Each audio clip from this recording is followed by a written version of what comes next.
Part 2 of our modern dating terms and definitions and how to respond to them in the dating world. Come on, let's continue. Number 26, micro-cheating. This is a biggie. A form of infidelity that stops short of the full-blown overt cheating that occurs when people sleep together behind their partner's back. Well, micro-cheating can take place in forms of direct messaging other people when you're in a relationship, or collecting and downloading images of, in this case, guys downloading images of other women or looking at other women on Instagram, let's say. And they've got a relationship with someone, and they may even have a baby with this other person. Maybe they're married, but they're just looking at all these other women. That's like micro-cheating, And women do it in other ways, maybe not so much as men particularly, but, micro-cheating. Don't do it. 27, negging. Negging is an act of emotional manipulation whereby a person makes a deliberate backhanded compliment or otherwise flirtatious remark to another person to undermine their confidence and increase their need for the manipulator's approval. Negging. Don't do that. And look out for that. Number 28, next on deck. These are getting good now. Kind of like waiting in the wings, having someone be next on deck means they're a cute option that you'll call up if your current relationship doesn't work out. Next on deck. Yikes. Kind of like waiting in the wings, having someone to be next on deck. They're cute option that you'll get called up if the current relationship doesn't work out. Yikes. 29, one and done. In this age of online and mobile dating, where the next date may be literally feet away, people are treating dates as they would a tissue or a contact lens, disposable after one use. Another definition would be if you do just one thing wrong, you're done. Like one deal breaker or one thing that triggers you. Oh, no, they did this one thing and they're done. So one and done. Be careful not to do something that causes you to be one of those one and done people and get kicked out the door. Number 30, orbiting. Ever had a relationship fizzle out and then you keep realizing that person constantly watches your Instagram stories, opens your Instagram file, your profile, opens your Instagram profile and likes your posts or comments on them? Maybe you're being orbited. Orbiting is a trick some people use to let a former fling know they're still interested. Yeah, kind of like stalking, kind of like haunting a little bit. Number 31, phubbing. Phubbing, Phubbing, phubbing, a combination of phone and snubbing. Phubbing. Ever been hanging out with a date or significant other, only to notice they're paying too much attention to their phone? That's the case with phubbing. It's a pretty ugly word, but honestly, it's a pretty ugly act. With people using technology to stay in constant contact, connecting with all their friends and followers, it can be easy to forget about the person right in front of you. A consistent phubber is sending a message, intentionally or otherwise, that you're simply not the top priority.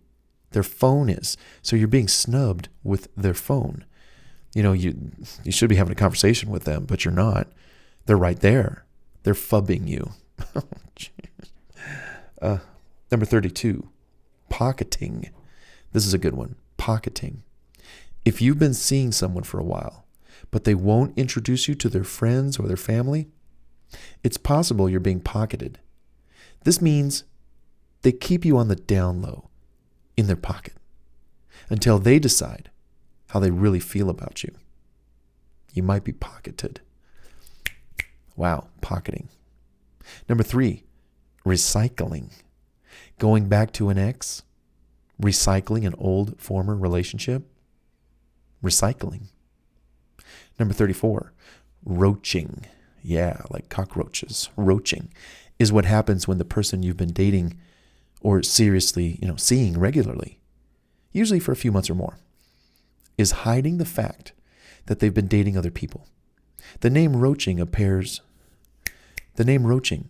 comes from the theory that whenever you see one cockroach, there are several more that you're not seeing. So you shine that light and then you go, oh my God, there's all the cockroaches, or they're just somewhere else. So this one person is actually dating other people. They're roaching you. Oh my gosh. 35, salt daddy. You've heard of sugar babies? But what about the men trying to con them? Men who lie about almost everything, especially about the size of their bank balance. Check out the book Salty, a shocking excursion into the world of sugar dating.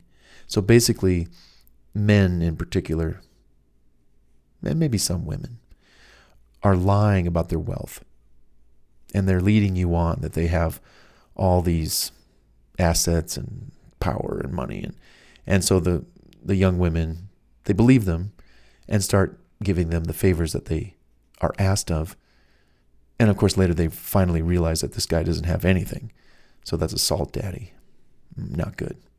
Number 36, several night stand. If the one night stand was a product of the 20th century's loosening sexual mores, the several night stand is a distinctly 21st century invention for people who care about someone else enough to sleep with them multiple times, but not enough to take it past that. It's an arrangement that necessitates the hyper-connectedness and smorgasbord of choice that our phones now offer us. Your drunken hookup is just a text away, but exclusivity seems foolish when your next drunken hookup might also just be a text away. So several night stand, wow. Number 37, sex interview. Have you ever had sex with someone before going on a date with them? A real date. Then you've engaged in a sex interview, my friend. Sex researchers, yes, that's a real job, coined the term in 2015 to describe the practice, which is increasingly popular among millennials who are less shy about sex and more interested in weeding out incompatible lovers than so-so conversationalists. If you have high standards for sex, it makes a lot of sense, the possibility of developing real intimacy and chemistry with someone only to discover you're nothing alike in bed. It's a real turnoff. Maybe y'all don't have great sex. So this is a sexual interview. I'm going to interview you through how well you do having sex with me. And if you're not that great, I'm going to dump you. One and done. You see how all these terms kind of actually intertwine with each other? It's weird. 38, situationship. It's not a friendship. It's not a relationship, but something in between. It's a situationship. Similar to a casual relationship, a situationship is a sexual relationship that stops short of constituting a serious relationship, but it's not nothing either. I tell you, strange. Number 39, slow fade. Similar to breadcrumbing, the slow fade is letting someone down gently without actually saying so. The slow fade is the process of ending a lackluster relationship or fling by gradually reducing contact and response times, like a smoother version of breadcrumbing. The person doing the fading will taper off contact, like gradually turning down the volume on a song and then starting a new one without anyone noticing. Wow, that's called a slow fade. Number 40, SOD, an acronym for Swipe Online Dating. SOD, Swipe Online Dating. Number 41, Sunday Test. Sunday Test? Wow, what's that? Hey, determining someone's compatibility based on whether you would enjoy spending a Sunday with them doing absolutely nothing. The Sunday Test. Number 42, stashing. Stashing a partner is hiding them away from public view, kind of like a squirrel stashing nuts in a tree. Wow, stashing. 43. Texting black hole. Entering into a never-ending texting conversation with someone you meet online and never actually meet them in real life. It's like a texting black hole, a communication black hole. Yikes. Number 44. Textlationship. A textlationship is a flirtatious connection between two people that works on paper but never seems to manifest itself in practice.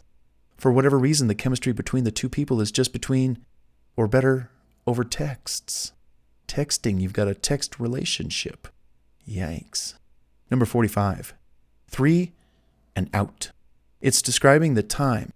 3 months you typically date someone before figuring out if you want to stay together. After 3 months of dating, which is about enough time for the honeymoon period to wear off, and people's true colors start to shine through, people usually decide whether to continue or to break up. 3 and out. Yikes. Number 46. Turbo relationship. When your relationship is on overdrive. Instead of casually dating for a while, you DTR, you define the relationship, you move in together, or do any other relationship behavior that normally would develop over months or years. I mean, this is a turbo relationship. Things are speeding up quickly. Number 47. Uber radius. Uber radius. Determining someone's desirability based on the distance between where they live and where you live. Would that Uber ride be that expensive if I just Ubered over to her place or, yeah. Number 48. Vampiring. Vampiring. Usually seen in a tougher job market. Vampiring is going out with someone, usually in the same field or work, to see if you can suck contacts or job prospects from them. This is also known as a milk date, where you're milking the person for recommendations, advice, or connections.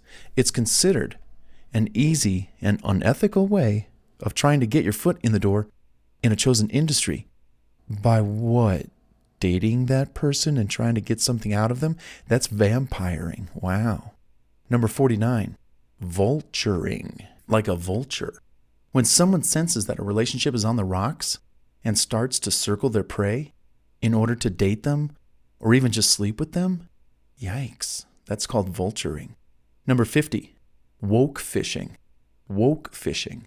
Anyone who cosplays as caring about the same political issues as you, they act woke in order to reel you in. So they might like to date you, but maybe to do so, they've got to, like the same political party as you? It's all weird. That's woke fishing. Number 51. Zombieing. When someone ghosts you initially, then comes back to life, restarts the conversations and dates only to ghost you again? That's zombieing. Number 52. Zooty call. Zootie call. Zooty call. When someone hits you up late at night for a virtual hookup over Zoom, face to face. Wow, they must be lonely. Zooty call. And number 53, zumping. When you get dumped over Zoom, that's zumping. Hey, you just got zumped. Dumped over Zoom. Folks, these are just 50 plus modern dating terms and definitions.